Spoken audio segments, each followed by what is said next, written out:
Baik Bapak Ibu Saudara, tanpa terasa kita sudah masuk di paruh kedua di tahun 2026. Dan bulan ini kita mengingat tentang gereja kita yang memasuki usia yang ke-117 tahun. Wow, sudah panjang sekali ya. Saudara, angka 117 tahun itu bukan angka yang kecil. Gereja ini sudah mengalami pergantian beberapa generasi. Saya pengen tahu, adakah di tempat kita yang dari kakeknya sudah beribadah di GMI Bethlehem? Boleh angkat tangan. Yang dari kakeknya ada di Bethlehem? Ada kakeknya. Kakeknya ada. Ini kakek muda di Bethlehem. Ada kan? Saya yakin beberapa kita itu ada kakek. Jadi kita udah melalui beberapa generasi. Gereja kita juga sudah melalui beberapa peristiwa. Melalui perang, masa-masa perang, melalui krisis ekonomi, melalui pandemi, melalui perubahan budaya, melalui perubahan teknologi. Nah, saudara, ada dua alasan kenapa kita harus mengingat sebuah ulang tahun. Saya bukan mengatakan merayakan. Saya lebih senang dengan kata mengingat. Kita mungkin tidak akan potong kue, tidak akan tiup lilin, tapi kita bisa mengingat bahwa gereja ini ada yang pertama, saudara, itu karena untuk kita berikan kemuliaan bagi nama Tuhan. Karena Tuhanlah yang melakukan segala sesuatu, termasuk juga untuk hadirnya gereja ini. Gereja ini ada sampai hari ini. Itu bukan karena jemaatnya hebat. Itu bukan karena pendetanya hebat. Sudah ada banyak gereja hari ini bisa pecah. Ada banyak gereja hari ini yang ditutup. Tapi GMI Bethlehem bisa sampai hari ini. Itu karena kesetiaan Tuhan. Amin. Yang kedua, kenapa kita mengingat ulang tahun gereja, saudara? Ini bulan saya sebut bulan ulang tahun gereja. Dan sepanjang bulan ini kita akan bicara tentang kesetiaan Tuhan. Tentang gereja sebagai sebuah keluarga nanti. Nah saudara, kita perlu mengingat yang kedua, alasan mengapa kita ada. Ini penting sekali. Seringkali dalam perjalanan yang panjang, kita seringkali mengalami apa yang namanya mission drift, atau pergeseran misi, atau penyimpangan misi. Dan kita tidak lagi sadar sebenarnya tujuan awal gereja ini ada untuk apa. Maka kita perlu merayakan ulang tahun supaya kita mengingat kenapa gereja ini ada. Saya mulai dengan slide ini. Next slide. Saudara tahu ini Starbucks. Saudara, ini kopi, saudara ya. Ini kopi yang sangat terkenal. Paling terkenal di seluruh dunia. Namun beberapa tahun terakhir ini, kopi ini dia hampir kehilangan segalanya. Mengapa, saudara? Karena mereka sangat sukses, sangat berhasil, sehingga mereka mulai kehilangan fokus. Mereka mulai merambah ke dunia apa, saudara? Dunia film. Mereka merambah ke dunia musik. Mereka menggunakan banyak hal. Mereka membuat banyak merchandise, produk, dan lain sebagainya di luar kopi. Jadi mereka mulai kehilangan fokus, sehingga mereka mulai merugi. Saham mereka jatuh, anjlok. Ini terjadi ada dua periode kalau saya baca sekitar 2008 dan terakhir ini ya 2020-an, saudara. Akhirnya mereka bangkit kembali. Nah, saudara, CEO yang baru Brian Nicholas, dia mengatakan demikian, back to Starbucks. Kenapa, saudara? Kalau bicara tentang Starbucks, harusnya bicara tentang kopi. Tapi ketika mereka mengalihkan fokus mereka ke banyak hal, maka orang mulai sadar, ternyata Starbucks tidak lagi menjadi kopi yang terbaik. Masih ada bapak ini yang mau nongkrong di Starbucks, Pak Jimmy. Masih banyak. Tapi tidak menjadi yang terbaik saudara sekarang. Banyak orang beralih ke yang lain. Kenapa? Mereka tidak fokus. Akhirnya mereka bilang back to Starbucks. Saudara bicara Starbucks bisnisnya apa? Kopi. Harus kembali refocus ke kopi. Dan lalu Starbucks bangkit kembali. Nah saudara, bagaimana dengan kita gereja GMI Bethlehem? Sudah 117 tahun.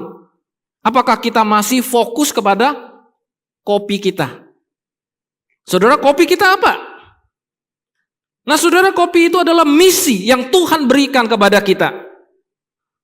Semakin tua sebuah gereja, seringkali semakin banyak program, semakin banyak pelayanan, semakin banyak rapat, semakin banyak kegiatan, aktivitas saudara. Kalau mau ikutin gereja ini dari Senin sampai Senin dah habis-habis. Banyak sekali kegiatan.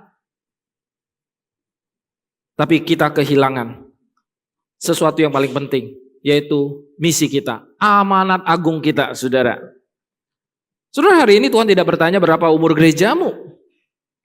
Tapi Tuhan bertanya kepada kita, apakah gereja ini masih memiliki hati yang sepenuhnya bagiku? Maka khotbah hari ini saya mulai dengan satu ayat, next slide. Di dalam 2 Tawarik, pasal 16 ayat yang ke-9. Saudara, kita baca bersama-sama yuk ayat ini, 2-3. Karena mata Tuhan menjelajah seluruh bumi untuk melimpahkan kekuatannya kepada mereka bersungguh hati terhadap Dia. Yang pertama kita belajar sudah, next slide. Mengapa gereja bisa kehilangan fokus? Tadi kita sudah baca itu bagian dari kisah Raja Asa. Saudara, Raja Asa ini adalah raja kerajaan Israel. Seorang raja yang luar biasa. Dia merubuhkan tembok-tembok penyembahan berhala. Dia bisa membawa kebangunan rohani kepada umat Israel. Nah saudara, dan Tuhan memberikan kemenangan. Karena dikatakan apa? Mereka mengandalkan Tuhan. Di sini dilihat saudara, Raja Asa berdoa kepada Tuhan. Dia berkatakan, Tuhan, selain daripada Engkau tidak ada yang dapat menolong kami. Dikatakan apa? Karena kepadamulah kami bersandar. Dengan namamu kami maju melawan pasukan yang besar jumlahnya ini. Nah saudara, pada saat itu Raja Asa itu sedang menghadapi satu pasukan yang sangat besar, yaitu pasukan dari Ethiopia. Saudara tahu jumlahnya berapa? Anda bisa tebak? Saudara, pasukan Ethiopia ini berjumlah 1 juta orang. Saudara bayangkan 1 juta pasukan. Berapa banyak itu? Saya tidak tahu angkatan bersenjata kita, tentara kita itu berapa banyak.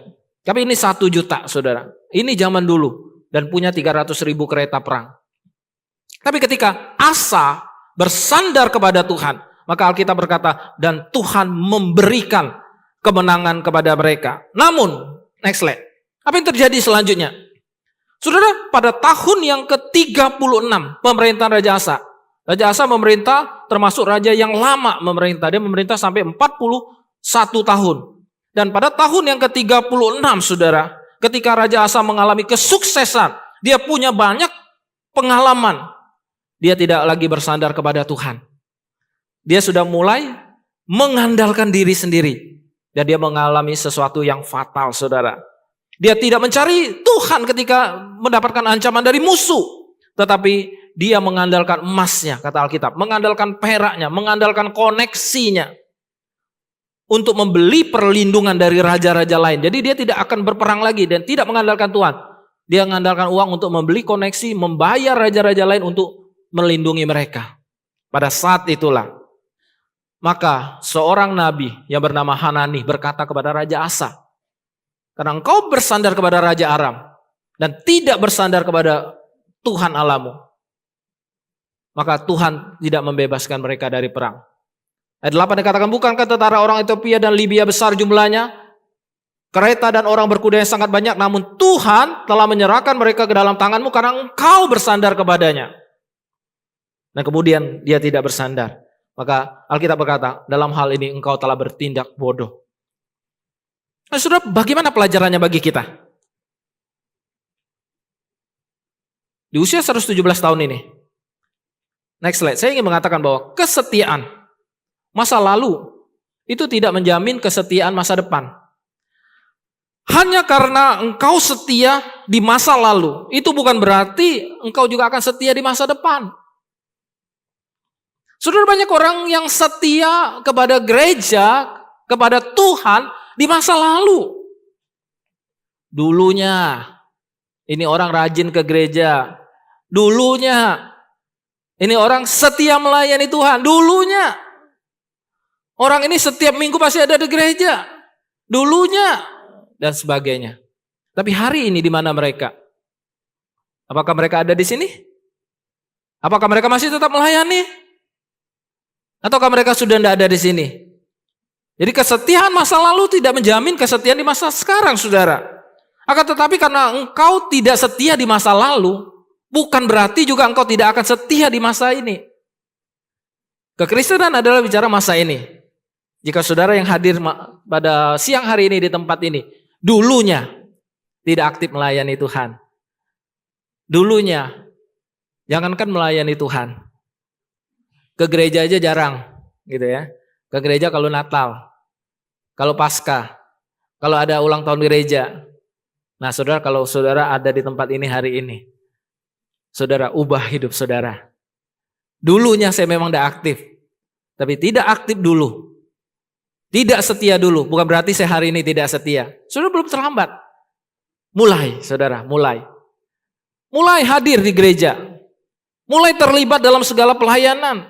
Nah, nanti sebentar kita akan bicara tentang pelayanan asyar ya, penyambut tamu. Nanti habis ibadah ini. Nah, saudara mulai dari hal-hal yang kecil di dalam pelayanan. Nah, saudara, pertanyaan Tuhan ini apakah kita itu taat kepada misi Tuhan atau tidak? Nah, saudara, kita ini harus jaga hati kita supaya tetap setia kepada Tuhan. Alkitab berkata, jagalah hatimu dengan segala kewaspadaannya. Karena dari situlah akan terpancar kehidupan. Saudara, kita harus jaga hati kita untuk tetap setia dan bersandar sepenuhnya kepada Tuhan. Saudara, perhatikan Raja Asa.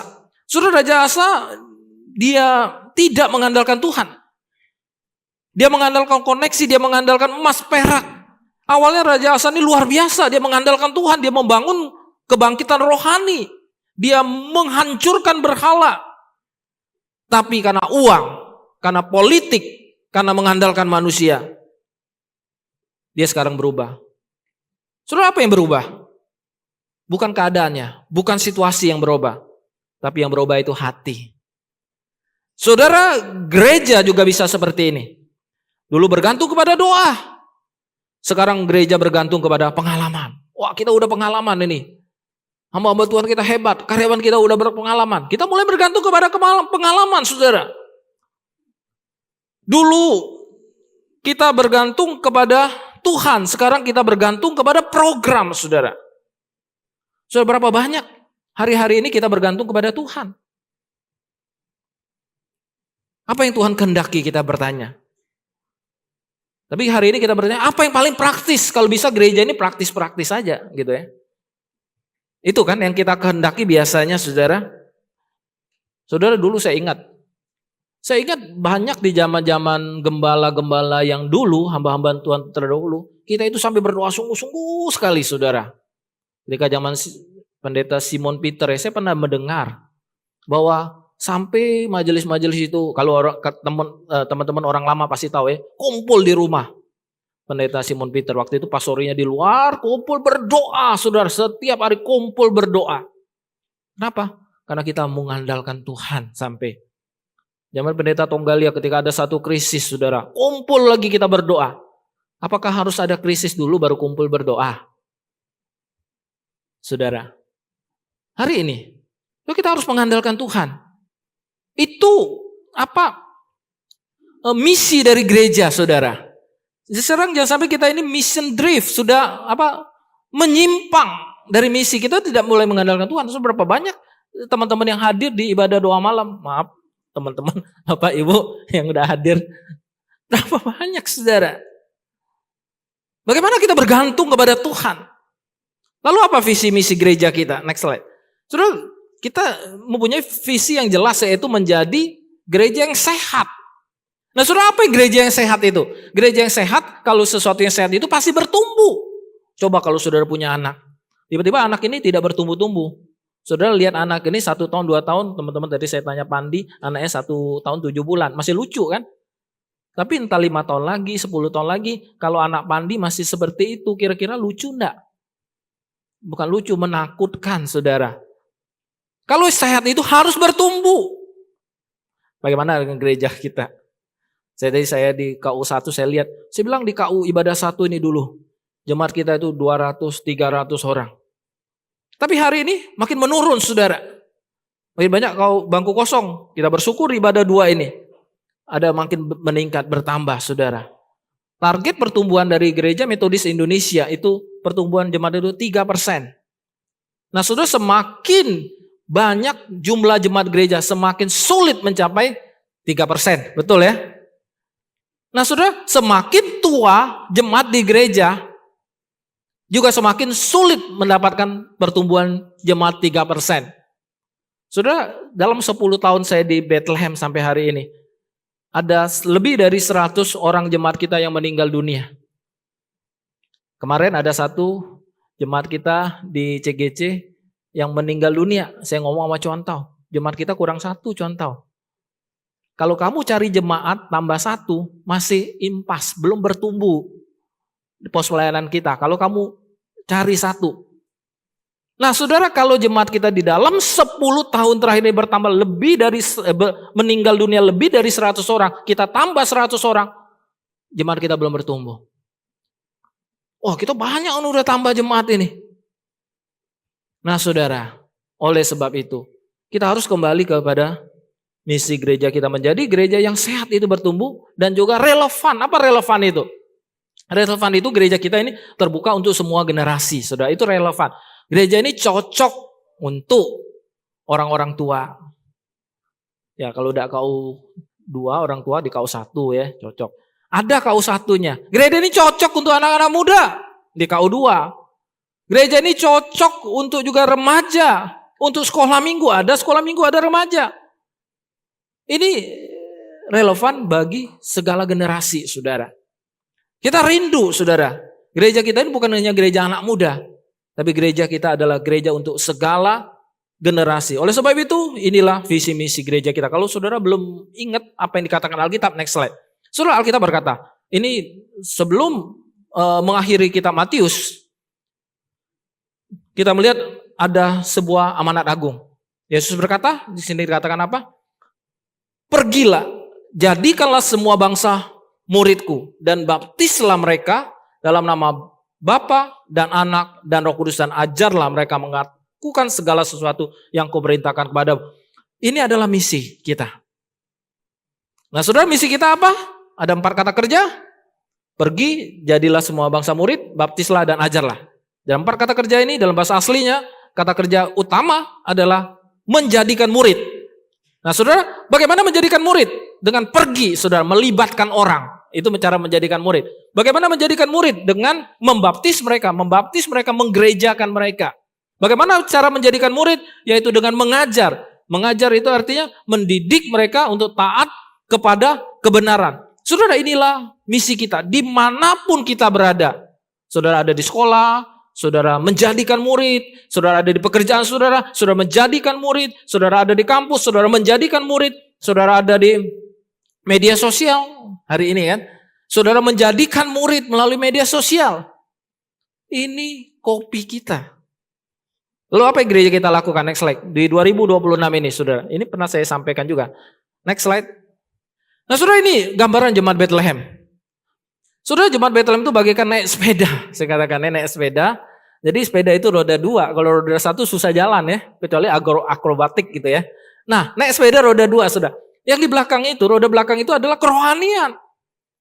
Nah, saudara, kita perlu jaga kerohanian kita. Saya mengatakan kerohanian, spiritualitas itu memberikan daya. Daya itu apa?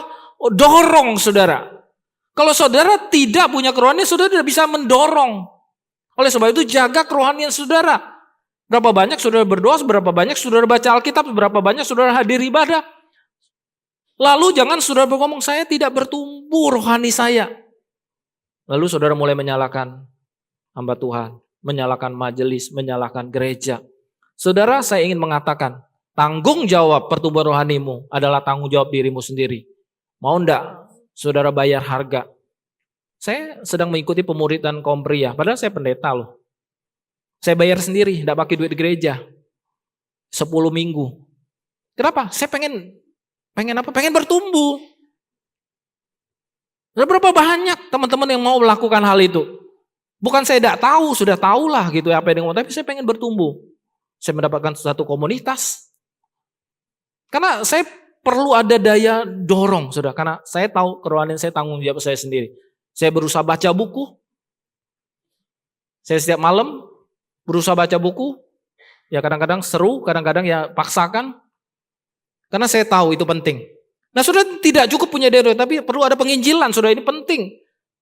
Penginjilan memberi arah, saudara. Kalau kita hanya rohani sendiri, bertumbuh, saudara bertumbuh sendiri. Orang lain tidak bertumbuh, tapi saudara perlu ada arah, yaitu penginjilan, saudara.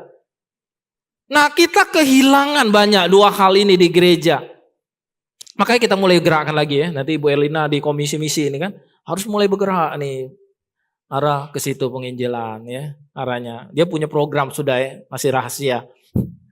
Ada komisi evangelisasi Kanggota, saya selalu bicara sama teman-teman evangelisasi. Ayo gerakan kelompok-kelompok kecil kita menjadi eye care seeker, kelompok yang menjangkau. Komisi sosial, saya juga mengatakan komisi sosial tombak terdepan kita untuk bisa menginjili. Kemarin ada satu jemaat dari gereja lain minta kita layani. Saya bilang oke, saya mau layani. Untuk apa? Saya punya kesempatan untuk sampaikan Injil, itu paling penting. Tiba-tiba malam pertama saya tidak datang ya, malam kedua saya datang, saya lihat keluarganya yang non-Kristen beberapa itu duduk di luar semua.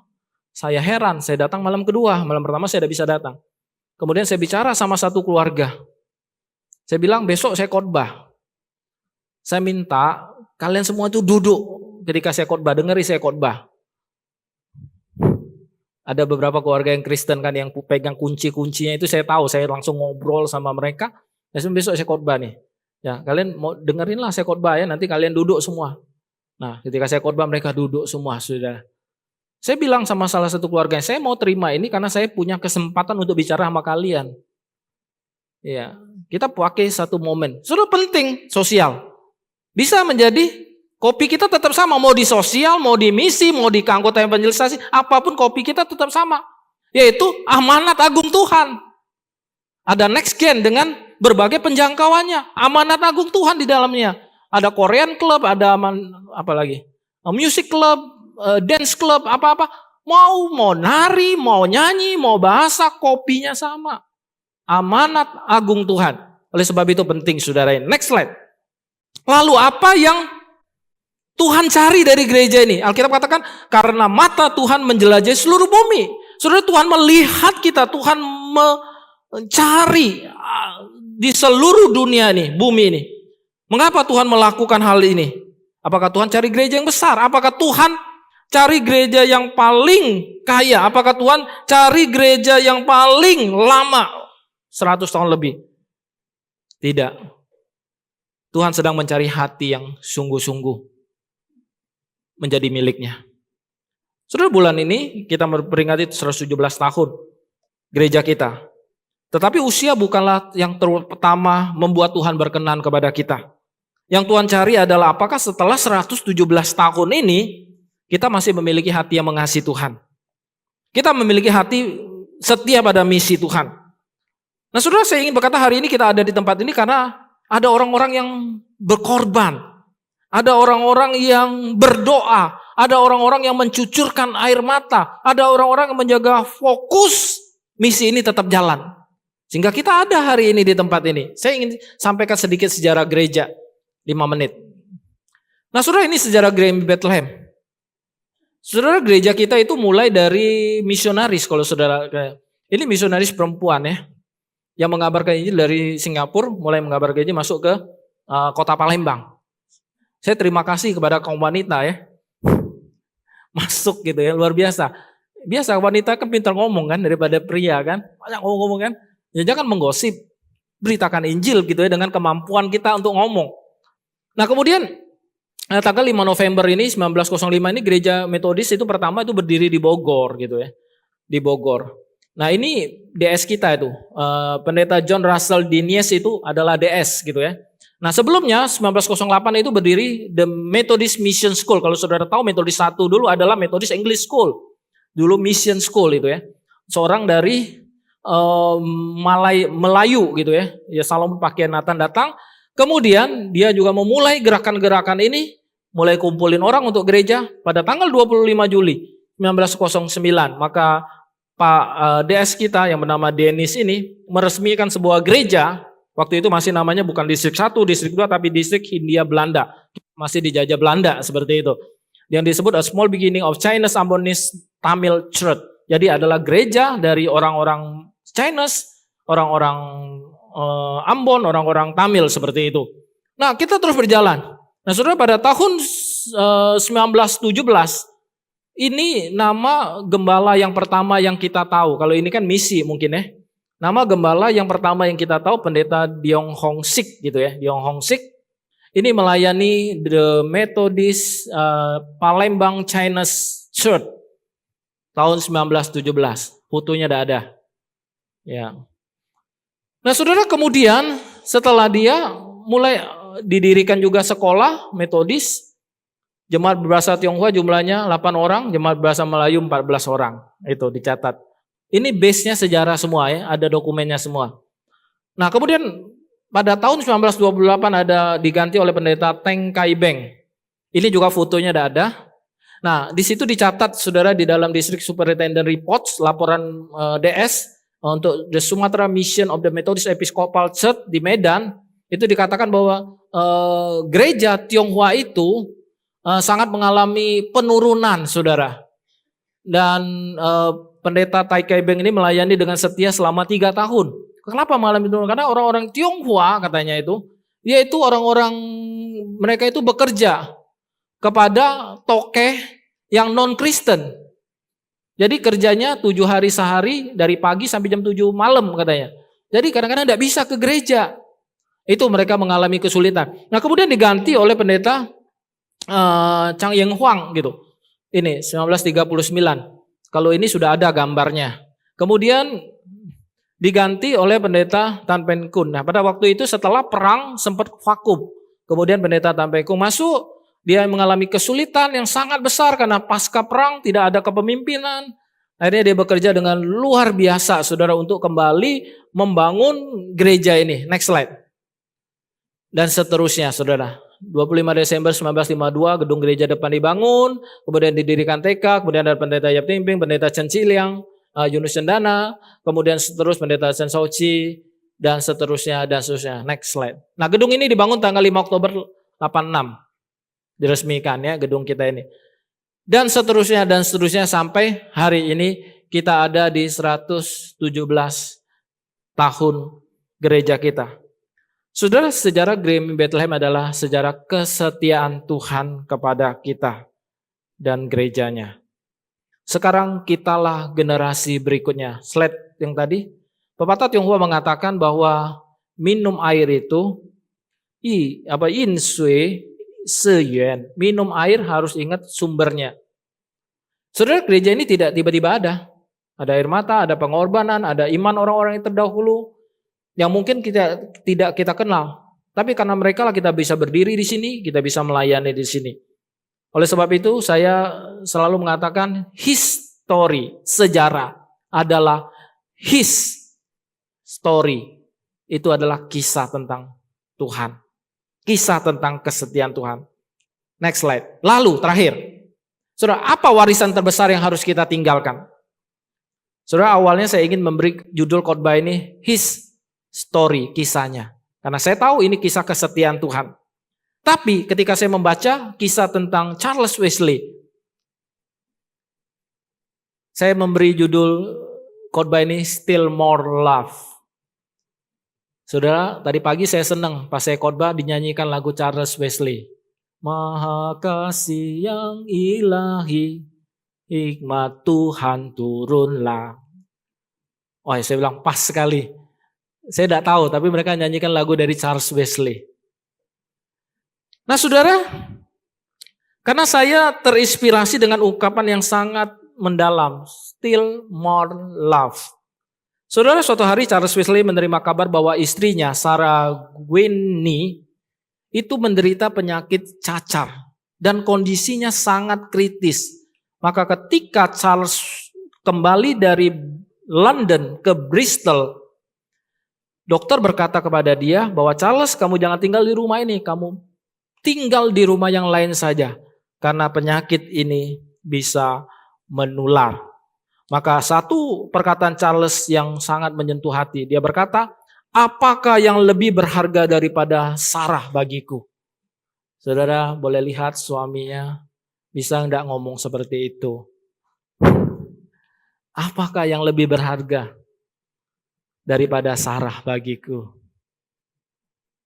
Ngomong? Suami-suami bisa ngomong gitu? Sekalipun aku mati, kata Charles, aku akan tetap berada di sisimu Sarah. Merupakan hal yang paling kejam di dunia jika saya meninggalkan Sarah sendirian dan pergi ke tempat lain. Lalu kemudian orang berdoa. Dan akhirnya Sarah disembuhkan oleh Tuhan secara ajaib. Nah saudara, walaupun Sarah sembuh tapi luka cacar itu telah merenggut kemudaannya dan kecantikannya. Saudara, Sarah ini baru berumur 28 tahun pada waktu itu. Dan Charles Wesley itu 19 tahun lebih tua dari Sarah. Dan mereka baru menikah 5 tahun. Dan Sarah seorang yang cantik, seorang yang sangat pintar. Nah saudara, Sarah terselamatkan nyawanya. Tapi dia merasa hampa karena kehilangan yang berharga selain nyawa. Yaitu kecantikannya. Benar ya wanita-wanita ya. Setelah nyawa kecantikan ya. Yang berharga ya. Dan penampilan Sarah ini membuat orang sulit membedakan usianya dari Charles. Maka dengan bercanda Charles berkata, sekarang engkau sudah tidak memiliki wajah muda lagi. Jadi engkau tidak perlu malu lagi kalau berjalan sama suamimu yang tua ini. Nah saudara, Charles Wesley berkata kepada Sarah, jangan bersedih karena kehilangan kecantikanmu. Dikatakan, I love you still more. Aku semakin mengasihi engkau. Gimana para suami bisa berkata demikian kepada istrimu? I love you still more. Saya tetap akan semakin mengasihimu lagi. Nah saudara, saya berpikir bahwa kata still more love, ini bukan hanya pengakuan iman atau cinta abadi Charles Wesley. Tapi juga untuk kita agar kita semakin mengasihi Tuhan, semakin mengasihi gereja, semakin mengasihi orang-orang di sekitar kita, semakin mengasihi jiwa-jiwa yang terhilang. Dan hari ini kita akan dengar sebuah kesaksian dari Ibu Yohana. Bagaimana kita boleh mengasihi gereja ini? Saya berharap melalui kesaksian ini, tadi pagi ada kesaksian dari Ibu Artini. Silakan maju ke depan. Mendorong kita untuk mengasihi gereja ini. Silakan saya. Saya akan secara singkat bersaksi bagaimana saya bisa di gereja ini. Saya sudah 42 tahun ada di GM Bethlehem, ya, dan masih setia sampai akhir. Latar belakang saya dipermandikan umur 6 bulan. Saya seorang Katolik, ya. Ibu saya adalah seorang Katolik yang sangat taat. Jadi pada waktu SMP saya pindah ke Lampung. Saya dibawa oleh tetangga saya ke gereja Tritunggal Protestan, ya. Protestan, saya melayani 2 gereja. Jadi hari Sabtu saya melayani di Katolik, hari Minggu saya ikut remaja. Waktu saya umur 14 tahun. Dan saya pun seorang aktivis di Katolik, walaupun saya umur 14 atau 15 tahun. Kemudian saya merasa di sana, waktu saya di Tritunggal, penjelasan firman Tuhannya lebih mendalam, ya. Dan saya sangat suka bahasa Mandarin. Mereka sering mengundang pendeta dari Singapura. Nah, setelah saat itu saya 3 tahun di Lampung, saya kembali ke Palembang, SMA. Mama saya, orang yang kita tidak boleh enggak ke gereja. Mama saya akan ambil rotan kalau kita tidak mau ke gereja. Saya tidak tahu mengapa, pertama kali dari Lampung pulang ke Palembang, dia bawa saya ke gereja Metodis. Saya tidak tahu kenapa. Mungkin itu berbahasa Mandarin juga, mungkin ya. Jadi saya mulai ikut remaja, waktu bangunannya masih kayu-kayu ya. Saya ada mengajar sekolah minggu juga. Dan apakah gereja ini tidak ada masalah? Tentu setiap gereja ada masalah, ada masalahnya. Pernah nggak merasa pengen malas pindah Tentu ada. Tetapi Tuhan memanggil, meletakkan saya di tempat ini, berbagai suka duka, terus persaudaraan ya, ada persaudaraan, kita ikut paduan suara, terus kita ada misi, pergi ke Medan, kemana-mana, itu mempererat hubungan kita. Dan biarlah kesaksian saya singkat ini menolong kita untuk tetap mengasihi gereja kita dan menjadi saksi, menjadi berkat. Sehingga gereja kita boleh membawa lebih banyak lagi jiwa-jiwa untuk dimenangkan bagi Tuhan. Terima kasih. Oke. Jadi saya harap, saya tahu kalau saya minta banyak yang akan bisa bersaksi hari ini. Tapi saya berharap kita boleh semakin mengasihi Tuhan, semakin mengasihi gereja. Boleh katakan kepada kiri kanannya, semakin mengasihi Tuhan, semakin mengasihi gereja. Saudara, saya membayangkan, seandainya Tuhan berdiri di tengah gereja ini, mungkin Tuhan tidak bertanya, berapa usia gerejamu? Tapi Tuhan bertanya, apakah setelah 117 tahun ini engkau semakin mengasihi aku? Saudara, next slide. Gereja bukan sekedar gedung. Gereja juga bukan sekedar organisasi. Gereja adalah komunitas murid Kristus. Saudara, saya katakan inilah kopinya GMI Bethlehem. DNA, identitas yang tidak boleh hilang. Sebab ketika gereja kehilangan misi ini, yaitu membangun generasi murid, pada saat itulah gereja kehilangan sebab, alasan, mengapa ia ada. Saudara, saya ingin menutup dengan satu kisah. Suatu ketika ada seorang bangsawan yang sudah sangat kaya, dia berkata kepada istrinya, apalagi yang kamu inginkan? Aku sudah memberimu rumah, aku sudah memberimu harta, aku sudah memberimu gelar, aku sudah memberimu kedudukan, dan memberimu segala yang ada. Istrinya berkata, aku hanya ingin hatimu. Saudara, bukankah hari ini Tuhan juga berkata demikian? Aku tidak terutama meminta gedungmu. Kita tahu kita ada di gedung gereja yang hebat, yang mewah di depan. Aku tidak minta terutama program-programmu. Aku tidak minta organisasimu. Aku meminta hatimu. Saudara, saya berharap 10 tahun, 20 tahun, 50 tahun dari sekarang, kalau Tuhan belum datang, generasi yang berdiri di tempat ini dapat berkata, terima kasih Tuhan untuk generasi tahun 2026 ini. Mereka bukan hanya merayakan ulang tahun, tapi mereka menjaga fokus gereja ini. Karena itulah kami bisa mengenal Kristus hari ini. Sudah lihat, di dalam itu banyak anak-anak ya. Anak-anak kecil di situ ada, belakang ada. Nah saudara, kita akan mempersembahkan gereja ini untuk mereka. Untuk generasi hari depan kita.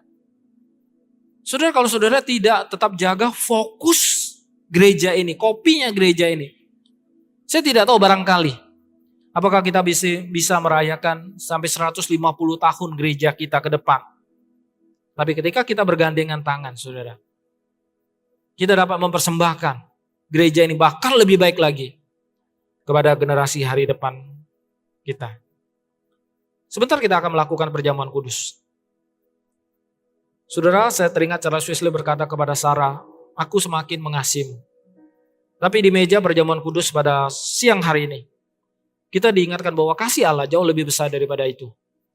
Melalui salib, Tuhan Yesus Kristus seakan berkata kepada kita, kasihmu, kasihku kepadamu, jauh lebih besar dari apa yang dapat engkau bayangkan.